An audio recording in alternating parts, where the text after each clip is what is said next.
Hey there, and welcome. So, what's the real link between something that happened in the past and what's going on right now? Well, English has this amazing tool for that, the present perfect tense. And today, we're going to make it super simple by thinking of it as a bridge. Think about it for a second. When you say, I've lost my keys, the action of losing them is over. But the problem? The problem is right now, as you're standing stuck outside your door. Or if you tell someone, I've finished my homework, the result is your sweet, sweet freedom, which is happening now. And this is a huge deal in communication, right? How do you connect something that's already done to what's happening in this very moment? Luckily, English has a special tool built for exactly that job. So from now on, I want you to think of the present perfect as our bridge tense. It's not really about the past, and it's not really about the present. Its whole purpose, its entire reason for existing, is to build a solid connection between the two. This right here, this is the main idea. The present perfect is your grammatical bridge. It's what lets you link a past action to a present result or connect some random life experience to the person you are today. It is a seriously useful tool. Okay, so if we're going to build these amazing bridges, we need the blueprint, right? The good news is, the grammar for this is surprisingly simple. Let's break down how to build it step by step. It's really just a simple three-part recipe. First, you pick your subject, I, you, she, whatever. Second, you add the little helper verb, which is either have or has. And third, you use that special version of the main verb called the past participle. You might know it as V3. Now, picking between have and has, this is the easiest part of the whole blueprint. If your subject is I, you, we, or they, you use have. If it's he, she, or it, you use has. That's it. Simple as that. And the final piece of the puzzle is that past participle. For most verbs, the regular ones, it's a piece of cake. You just add ed at the end, like work becomes worked. But yeah, then there are the irregular ones.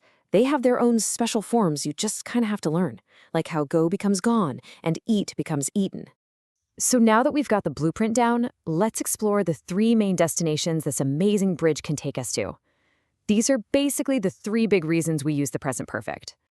The first one, and probably the most common, is to talk about something that happened in the past that has a direct result or a consequence right now. The action itself is finished, but man, its effect is still very much with us. This is the classic example. The action, losing the keys, happened in the past, but the bridge connects it to the present result. You don't have them now, and you can't get into your house. The past is directly affecting your present. Okay, the second type of bridge is all about your life experiences.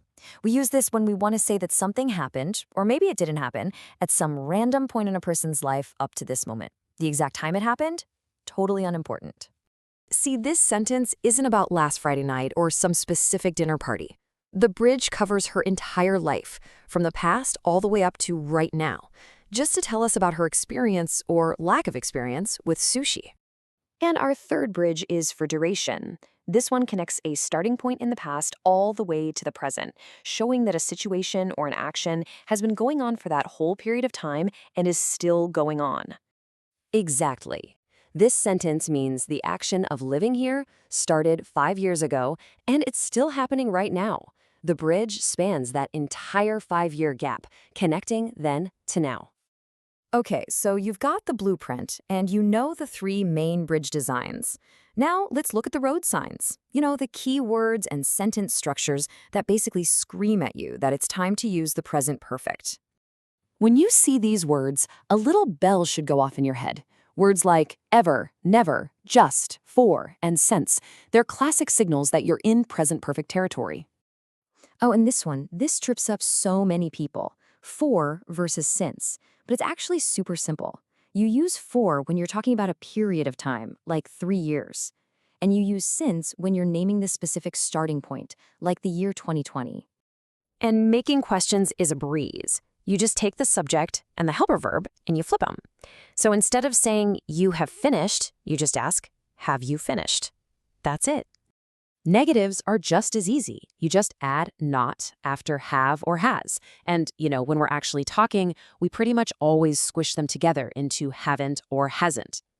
All right, you've seen the blueprint. You know the different kinds of bridges, and you've seen the road signs. Now it's your turn to get to work. Let's try building one together. Okay, take a look at this sentence. We live here since 2018. See that little signal word, since? That's your crew. So what do you think the correct form is? I'll give you a second to think. And there it is. We have lived here since 2018. The subject we uses have, and the past participle of the regular verb live is just lived. You did it. You just successfully built a bridge from 2018 all the way to today. So just remember, the present perfect isn't some random, boring grammar rule. It's a really powerful tool for connecting the past to your present moment. And now you have the blueprint. So the only question left is, what bridge are you going to build today?